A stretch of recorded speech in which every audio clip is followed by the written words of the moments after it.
Understanding your risk profile. आखिर आपका risk profile क्या है? आइए जानते हैं रिस्क प्रोफाइल कितने तरह के होते हैं और आपका रिस्क प्रोफाइल क्या है। रिस्क प्रोफाइल जनरली 3 तरह के होते हैं। पहला है एग्रेसिव, दूसरा है मॉडरेट, तीसरा है कंजर्वेटिव।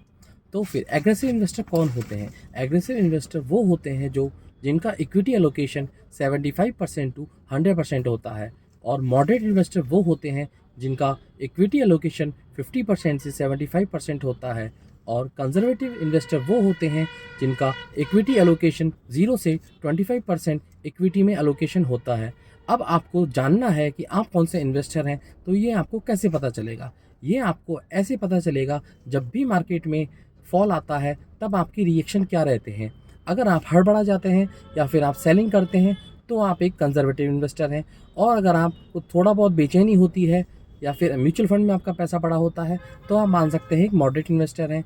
और 10-20 लाख के पोर्टफोलियो में अप डाउन होने से आपको कोई फ़र्क नहीं पड़ता है, क्योंकि आपको पता है आपने वो स्टॉक बेचे नहीं हैं, तो मान के चलिए आप एक एग्रेसिव इन्वेस्टर हैं। तो जब तक 4 या 5 आप मार्केट में साइकिल नहीं देख लेते हैं तब तक आप महसूस ही नहीं कर पाएंगे कि हम कौन से इन्वेस्टर हैं। उसका रीज़न ये है, जब मार्केट में खुद का पैसा लगा होता है तब रियलिटी निकल के सामने आती है।